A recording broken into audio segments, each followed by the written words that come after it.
No +1, no respect. That's how it always starts.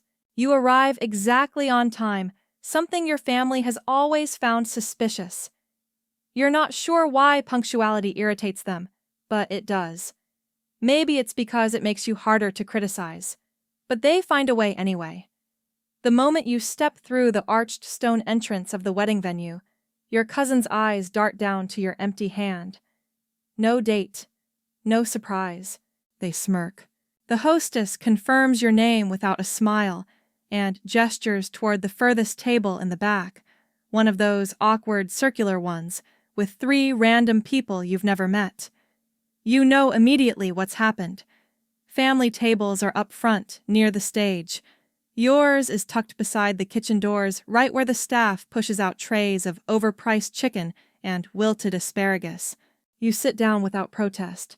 You've learned not to complain. Not because it doesn't bother you, but because it's easier to let them think you don't notice. There's power in silence, even if it doesn't always feel like it. So instead of reacting, you study the centerpiece in front of you, hydrangeas artificial expensive looking but stiff, like the tone of the event. You don't touch your wine. Not yet. From across the room, your uncle spots you. He raises his glass in mock surprise mouths, something like, "You actually showed up," then turns back to the table, laughing with his whole chest. Your chair is too low, the linen is scratchy, and your name card has a typo. Classic. But the worst part, it's the way no one even hides their amusement anymore. You catch your brother the groom glancing toward you with what could pass for sympathy if you didn't know better. He's always been good at the half-hearted look, the one that says, "Sorry you're stuck where you are, but also that's kind of where you belong." The ceremony had been brief, pretty, predictable. You stood on the sidelines, not in the family procession. The only invitation you got was a single card in the mail, signed by a wedding planner, not by him. Not even a text. You could have skipped it. You almost did, but something told you to go. To see it through. To absorb every second of the show they were so proud of, because deep down you've been preparing for this moment longer than you care to admit. The waiters sweep past you, barely making eye contact. A kid from the family table runs over, points at you, and whispers something to his mom before they both giggle and walk away. You hear snippets. Still single. No real job, moved away for nothing. You smile to yourself. The music swells as the bride and groom make their big entrance, hand in hand, all golden light and filters and forced elegance. The whole ballroom claps, stands, cheers. You remain seated. Your chair squeaks slightly when you adjust your posture, so you stay still. The MC begins a round of family introductions. Your name isn't on the list, but your brother's college roommate who once crashed your couch for 3 months and never paid rent gets a mention. You count to 10 in your head. You're not angry, not yet. It's more like a simmer, a low, slow heat that coils quietly at the base of your chest. You know what they think of you. The black sheep, the failure, the weird one who chose freedom instead of a mortgage and matching pajamas at Thanksgiving. You used to wonder if they were right, but tonight you're just taking notes. The wine finally reaches your table. The server pours a generous glass, maybe out of pity. You nod politely, lift the glass, and let the deep red swirl beneath your stare. You don't drink yet. You're saving that for the toast. And, as the MC calls for a few words from the family, you sit back in your chair unnoticed, watching as the show continues. They still think you're just part of the audience. That's cute. You've always liked a slow beginning. And weddings. They're all about timing. The toasts start with the expected, your father, rising awkwardly, paper shaking in one hand, glass in the other. His voice is a little too loud, a little too rehearsed, like he's spent more time practicing than feeling anything real. He opens with a joke about how he never thought his son would settle down, pauses for laughter, then glances briefly toward your table. Not at you, just toward it. You know that look. It's not an acknowledgement. It's a warning. Stay quiet, stay small, stay where we've put you. You let it pass. Your cousin follows. She's drunk already, and her words tumble out like marbles on tile, clumsy, shiny, and loud enough to draw attention. She talks about childhood games, how your brother always wanted to be the boss of everything, even the lemonade stand. People laugh. She doesn't mention how he screamed at you once for using the good cups. You remember that. You were 7. Next comes your sister. Her heels click across the floor like punctuation marks, sharp and deliberate. Her smile is polished, her voice smooth. She starts with a compliment, then swerves as she always does. I just want to say she begins holding the mic with 2 fingers like it's beneath her. It's such a blessing to see my brother marry someone who truly gets him, who makes him better. We've all had moments where we wondered if he'd be stuck in certain family dynamics forever. A few heads turn toward you. She doesn't look your way. The crowd chuckles. Even the DJ grins. You take a sip of your wine, not because you need it, but because you want your hands to look relaxed. Your heart is steady, but something twists inside. Not anger. Not yet. Just that old familiar ache being the invisible sibling until they need someone to throw under the bus. They move on quickly, the microphone dancing from hand to hand like a loaded gun nobody wants to fire too directly.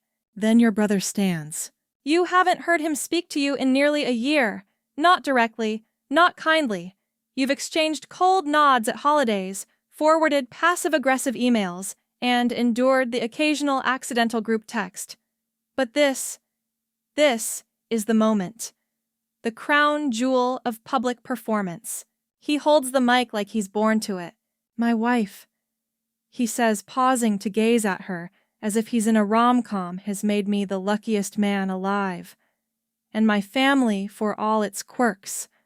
A laugh here, a dramatic glance toward the front rows, has shaped me in ways I can't describe. You wait. He doesn't disappoint. I know we've all had different paths, he says, still not looking at you, and some of us took, let's say, detours. Some journeys just don't have GPS, you know. More laughter. I mean, I tried to help. He continues, eyes finally meeting yours, just for a flicker, but not everyone wants help. You nod slowly. There it is. The twist of the knife. He sets the mic down to applause, kisses his bride's cheek, and returns to his throne at the center of the head table, the only place lit like a stage. You watch the lights reflect off the glasses, the polished flatware, the tiny pearls stitched into the bride's veil. You imagine the silence it must take to sew something like that, so meticulous, so small. Your silence has been just as deliberate. And now it's full. Someone at your table leans over and mutters, "Don't take it personally. He just likes the spotlight." You don't answer, because it's not personal anymore. It's structural. It's generational. It's a family that decided long ago you were the spare part, the extra. And now, here you are, still showing up. But not for them. You swirl the wine one more time, set the glass down without drinking. The toast is over. The dancing is about to begin. The staff begins clearing plates, refilling water, adjusting lights for the next spectacle. You stand up. It's time to stretch your legs. You walk slowly toward the side of the room, unnoticed again. Your shoes soft on the floor, your spine straighter than it's been all night. You pass the doors to the bar, the bathrooms, the coat closet. Then further where guests aren't supposed to go. Where the music fades behind you. You touch the seam of the wall where a hidden door blends in with the paneling. It clicks open with your keycard. And just like that, you disappear from the wedding into the part of the building no one else knows you belong to. You step through the narrow hallway with its exposed brick and quiet hum of chilled air. Here, the carpet is softer. No clinking glasses, no forced laughter. Just the low murmur of refrigeration and the occasional shuffle of kitchen staff behind the swinging doors ahead. This is where the real heart of the building beats, not out there, under fairy lights and champagne bubbles, but here in the back corridors, where everything actually works. You pause for a moment, resting your hand against the wall. Cool, steady, real. This is your venue. Yours. Not in the sentimental, "Oh, I got married here once" kind of way, but in the legal title deed in a safe sense. You bought it years ago. Quietly. An investment, yes, but more than that, a reclamation.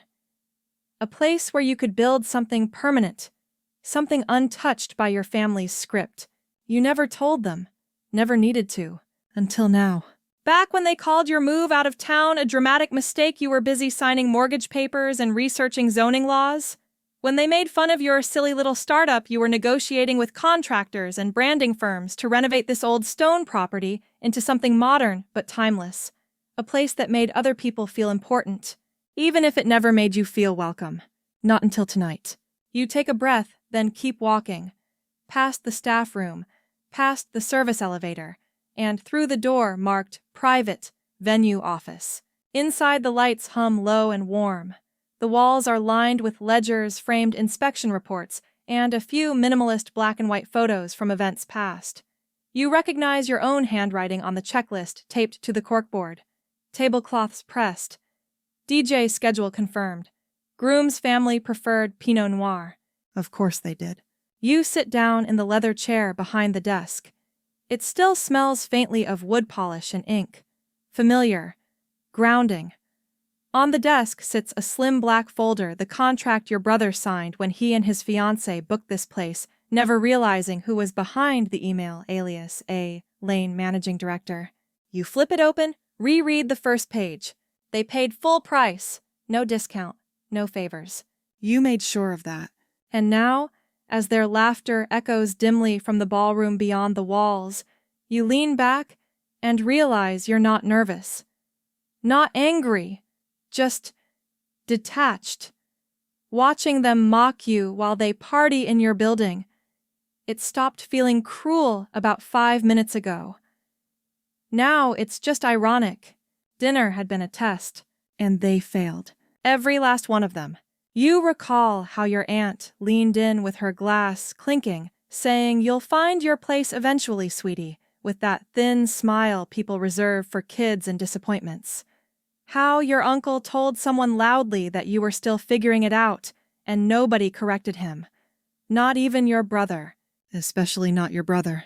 You hadn't even planned to stay for the dancing, but something inside you shifted during that last toast. Maybe it was the way he smirked after mentioning your detours. Maybe it was the polite ripple of laughter from your cousins, all in matching blush-colored gowns, as if your entire life had been one big punchline to toss between cake courses. You didn't come here tonight to make a scene, but you also didn't come to disappear. Not again. So you pull out your phone, open the internal app for the venue's event management system. Your permissions, of course, are top level. You check the timeline first dance cake cutting DJ set.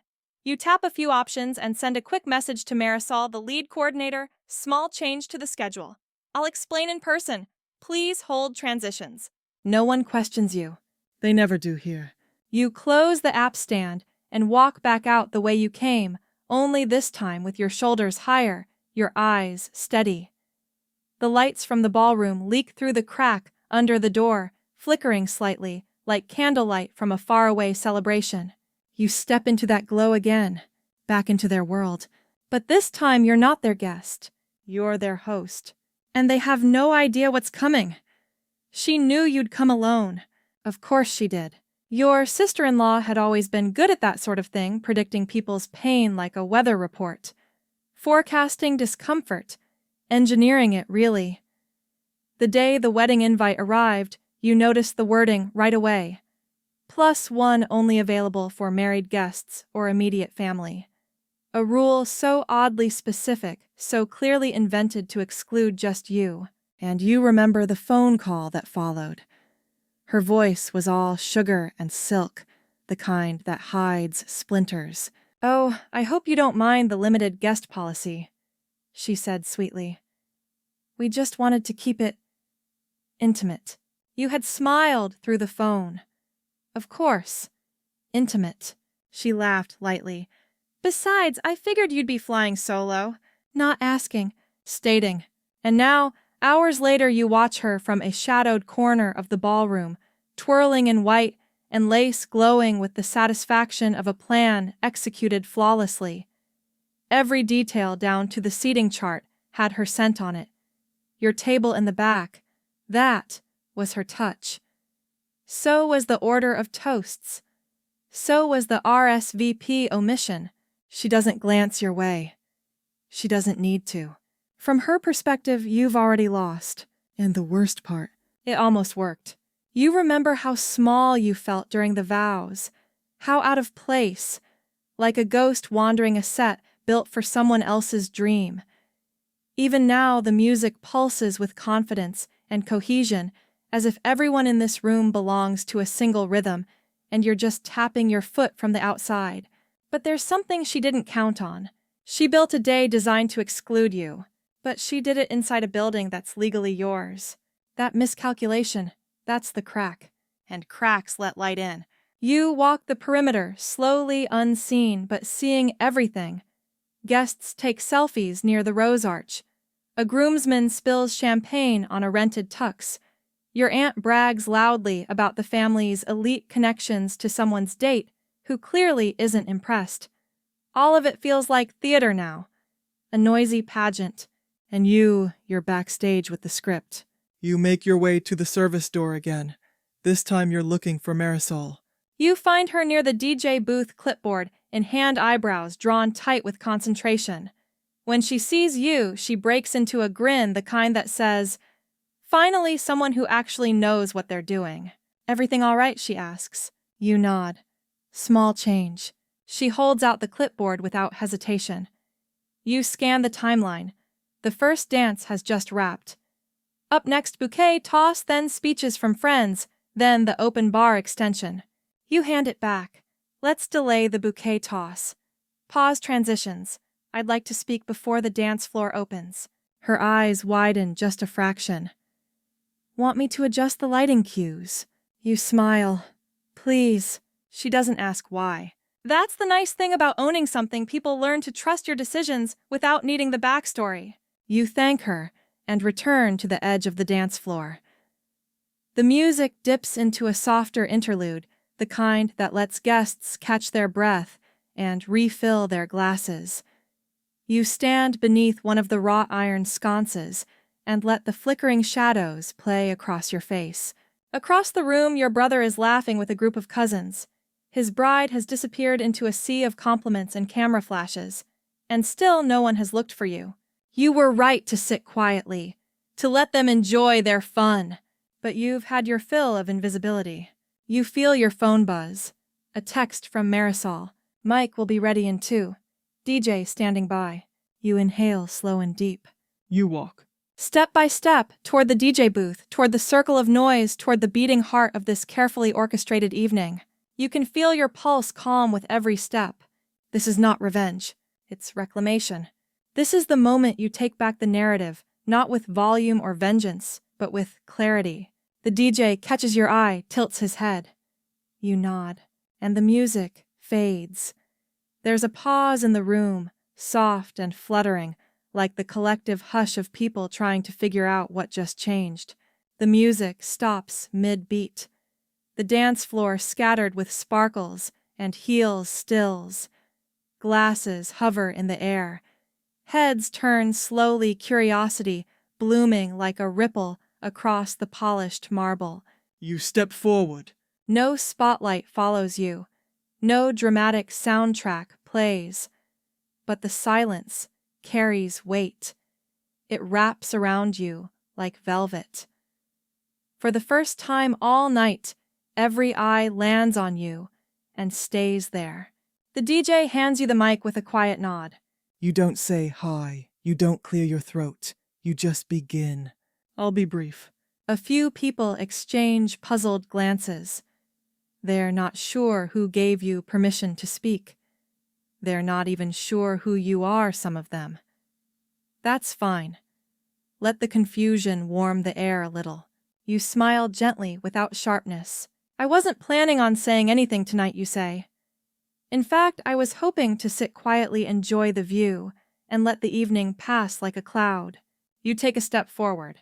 "But then I realized I've spent years letting things pass. letting people laugh, letting people forget, letting people rewrite the stories. There's a shift in the room. You meet your brother's eyes across the crowd. And I think tonight's as good a time as any to say something real. A rustle of movement. Your father straightens in his chair. Your sister lowers her glass. Your aunt tilts her head like a dog hearing a distant whistle. You continue, voice calm, even warm. I want to start by thanking the bride and groom. Really, this is a beautiful celebration, a true display of unity and love.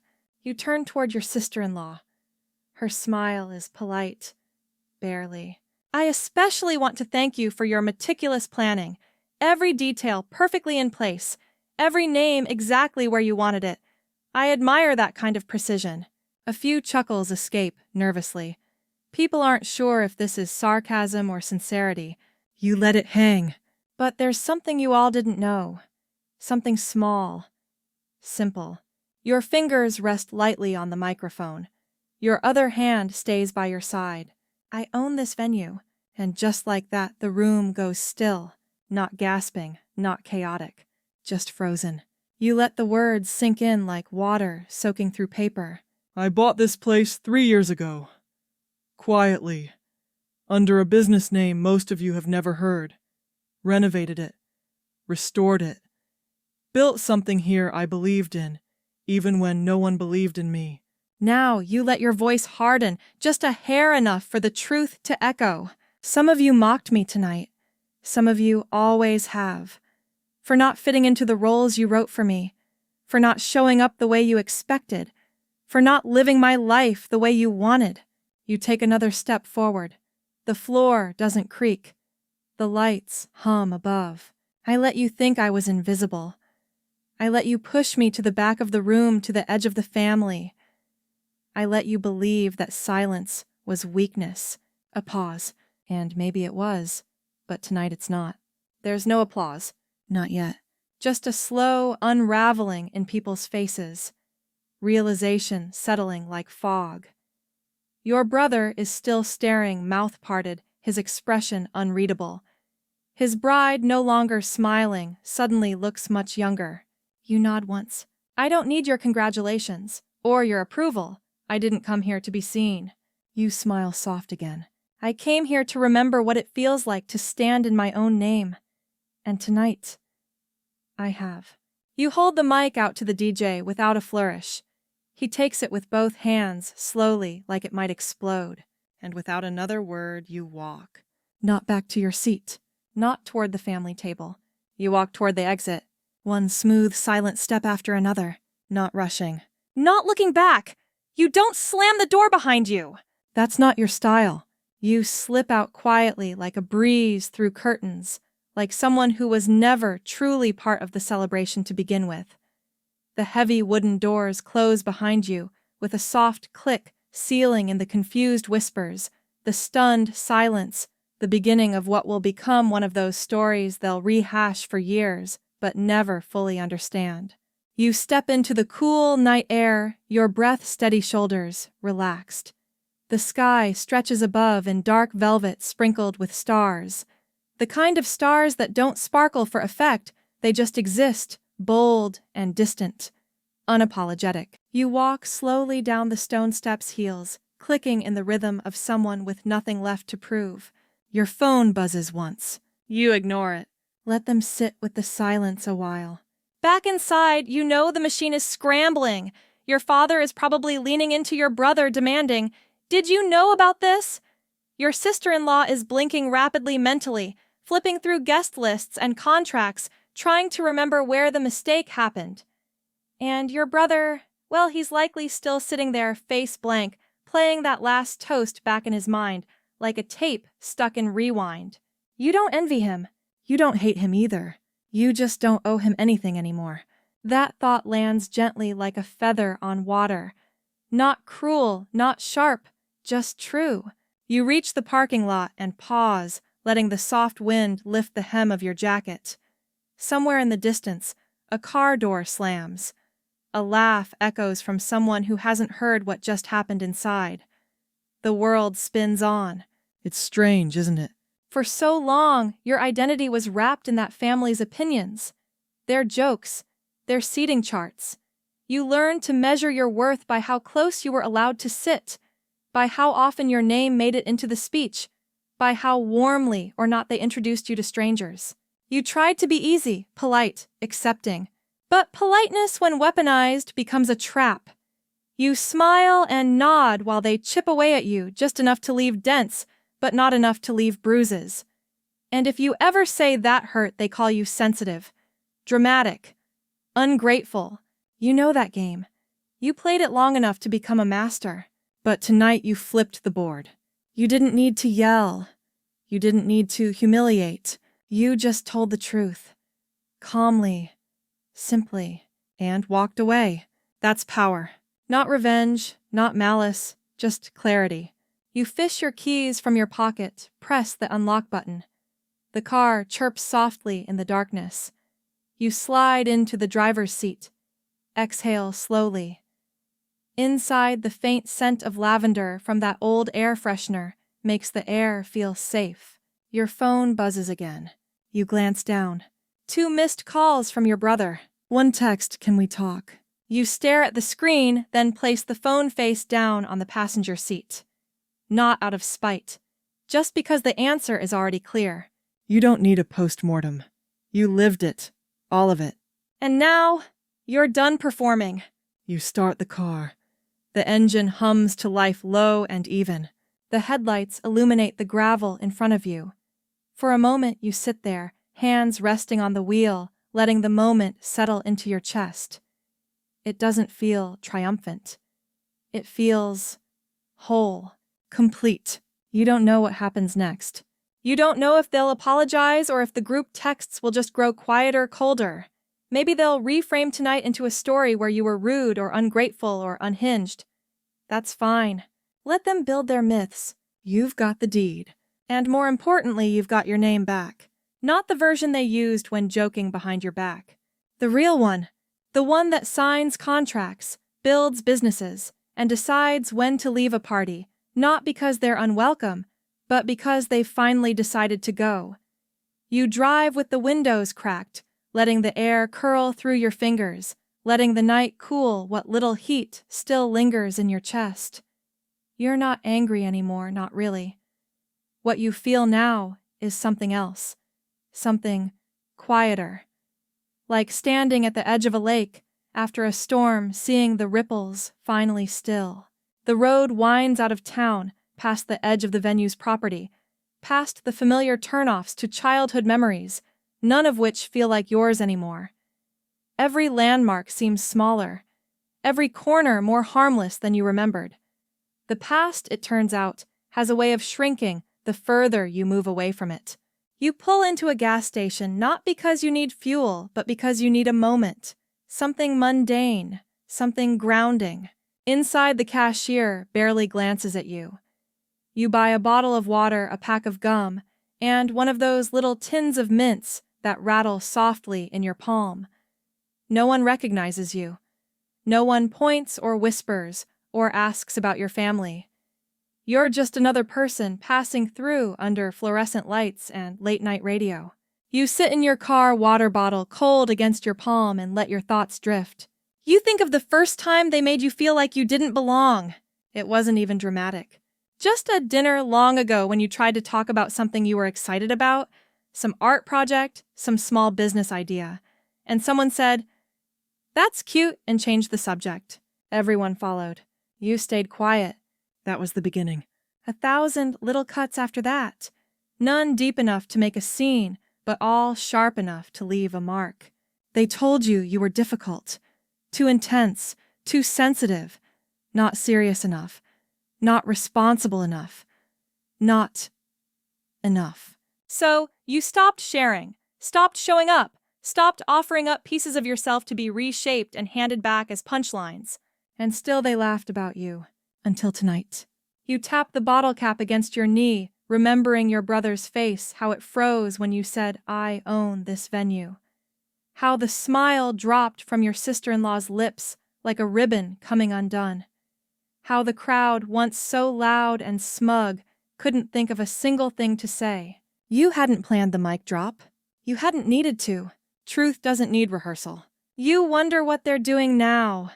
Packing up centerpieces, whispering in corners, looking through the contract for proof, or maybe trying to reach you with those classic texts. Let's clear the air. You could have handled that better. You've read them before. You won't be reading them again. You start the engine and drive. This time not back to your apartment. Not to a bar. Not to anyone else's house. You drive to the beach. You always loved the ocean. Not for swimming, but for the way it made everything feel proportioned. Honest. When you stood at the edge of something that couldn't be controlled or tamed, everything false fell away. You park at the far end of the lot and walk barefoot across the sand. The night wraps around you like a calm promise. The tide murmurs gently, and above you the stars don't care who sat at what table or who made what joke. You sit and you breathe. You're not waiting for an apology. You're not crafting the perfect comeback. You're not building your next move. You're just existing fully, finally, and it's enough. The next morning the sky is soft and low, streaked with gentle light that doesn't demand anything from you. The kind of morning that invites stillness. You're sitting in your small kitchen with a mug of tea in hand, legs tucked beneath you on the window bench. Outside the world is moving again. Slow joggers, trash trucks, birds negotiating their morning territory. But inside, it's quiet. Your phone is still face down on the counter. It buzzed a few more times during the night. You didn't check. They can wait. You stir the tea not because it needs stirring, but because it gives your hands something to do. Movement without urgency. Control without pressure. You open your laptop. No messages from staff. No fires to put out. No frantic emails about last night's reveal. You knew there wouldn't be. Your team is solid. You trained them well. They'd known who owned the venue from day one. Just never needed to say it out loud. That's the thing about real power, it doesn't beg to be acknowledged. It just operates. You scroll through your inbox. One message catches your eye, a review of the venue from a guest, someone you don't know. They describe the place as elegant, calming, and perfectly orchestrated. You smile, not because of the compliment, but because someone noticed the work without needing the backstory. Sometimes that's the greatest recognition of all. You set the mug down. The night keeps replaying in quiet, unexpected flashes. Not the speech, not the walkout, but the tiny moments in between. The way your aunt blinked too fast. The silence of the dance floor. The sharp inhale your brother took when the mic left your hand. You wonder if they've told your grandparents yet. You wonder how the story is being edited already, how your role is being rewritten in real time to make more sense for them. Maybe you were vindictive. Maybe you were always jealous. Maybe you snapped. Let them invent whatever story helps them sleep. You know what actually happened. They pushed you out of the frame for years, assuming you'd never own the camera. Then you zoomed out. And turned the lens. Your phone buzzes again. This time you flip it over. A new message from your brother. Please, I didn't know. Can we talk? You stare at the screen for a moment. Then type I believe you, but I'm not interested. You don't send it. Not yet. You think of all the ways he used to treat you like a shadow at family events. How your ideas were always cute. Your jobs, temporary. Your choices, eccentric. You think of how many times you softened yourself to keep the peace, only to be called cold anyway. How you made room for them and they shrunk you in return. You never wanted revenge. You just wanted a seat at the table. And when they refused, you built your own damn room. You delete the draft message. Not out of kindness, out of clarity. There's nothing more to say. You close the laptop, finish your tea, and take the mug to the sink. Through the window, sunlight cuts across the pavement, catching on a puddle from the early morning rain. It glows like gold for just a second, then slips away. You breathe in slowly, then exhale. No drama, no aftermath. Just quiet. You've already said everything you needed to. And unlike all those years you waited for an invitation, This time you gave it to yourself. You don't hear from your father. Not the next day. Not the one after. Which is expected. He's never been good with confrontation unless he was the one launching it. You imagine him stewing somewhere, running over your words, replaying the moment you took the mic and turned the wedding into something none of them could ignore. You imagine he's rewriting it in his head, turning it into disrespect, into betrayal, into anything other than what it was, the truth. Your mother doesn't reach out either. That's her role in the family playbook, silence by way of complicity. She'll nod along to whatever narrative wins. And your sister. She's probably already gossiping in the group chat, repackaging your calm composure into a scene, dragging your mic drop through the court of family opinion until someone says, let's just not invite them next time. They'll retreat to that. Exclusion cloaked in moral superiority. Let them. You check the venue's calendar, next weekend's booked. A small wedding. Good people. You met them yourself during the walkthrough.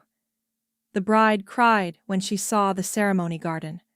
The groom took pictures of the string lights because he wanted to hang the same ones in their backyard after the wedding. You smile. That's the work that fills you now. The quiet, beautiful parts. The business you built not out of spite, but out of vision. The one that lets people build new beginnings while you shed an old one. Still your brother tries. A voicemail this time. His voice is hoarse, tired. I didn't know. I swear, I thought you'd grown apart from the family. I didn't realize how far. I'm sorry if I ever made you feel like you didn't matter. If. That word sticks. Because you did feel that way. Often. Repeatedly. Not by accident, but by design. You sit with that thought a while. It's hard to blame someone for a lifetime of reinforcement, but it's also not your job to untangle it for them anymore. You return to the beach that evening. The same spot, same breeze, but this time you bring a small sketchbook, the kind you used to carry before you learned how quickly dreams could be mocked.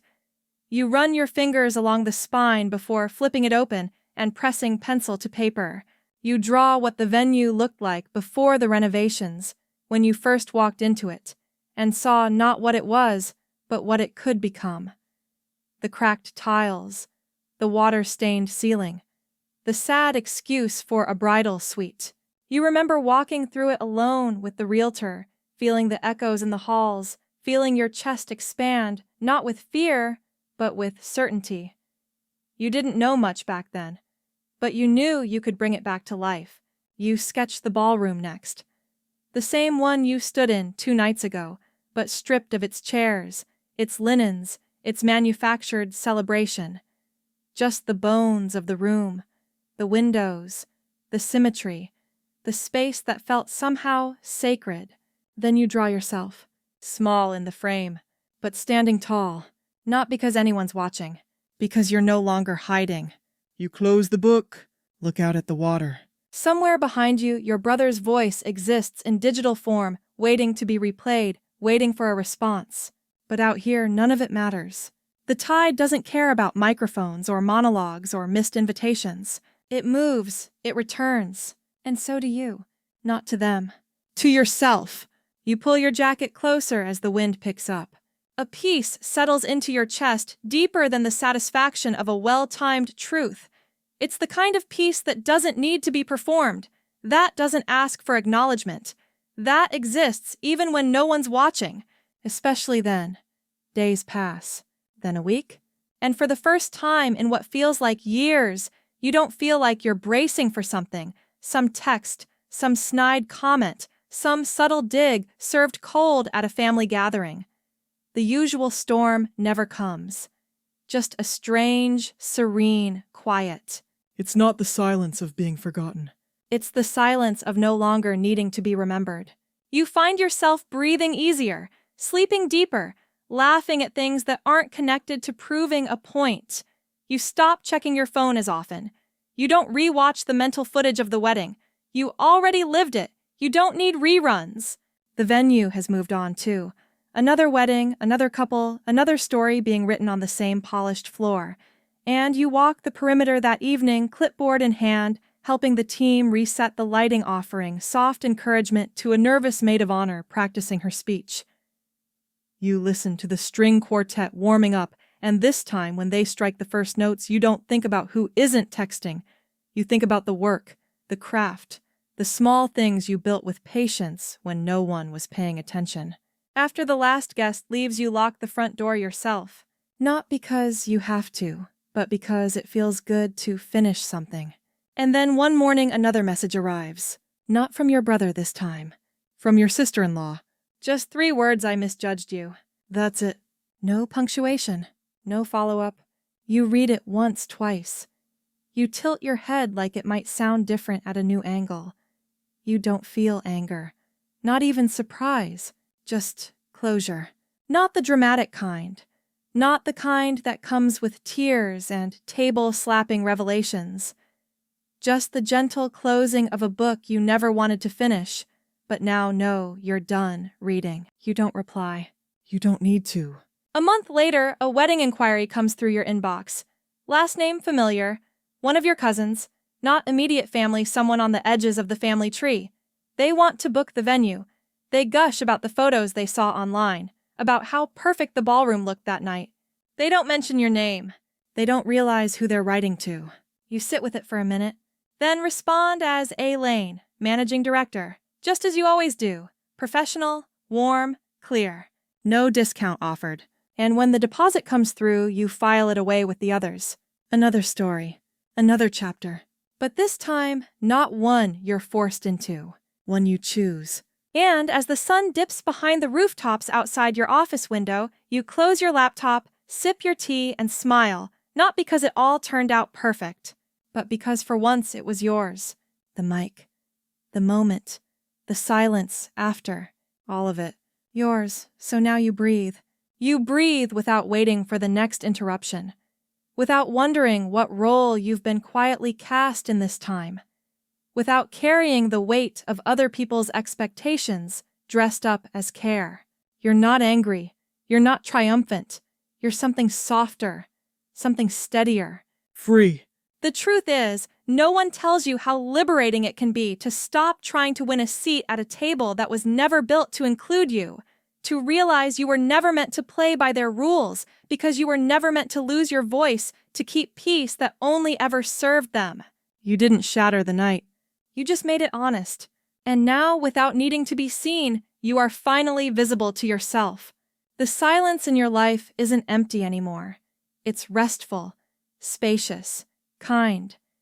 It makes room for new things not measured by applause or acknowledgement, but by how peacefully you fall asleep at night. Some families never apologize. Some people never understand what they took.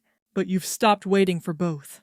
Because when you look around now at the life you've built, the work you've done, the boundaries that hold you, don't see the aftermath of confrontation. You see the architecture of clarity. So tonight, as the world quiets and your shoulders soften, you let yourself rest in that stillness. Not because everything's resolved, but because nothing is chasing you anymore.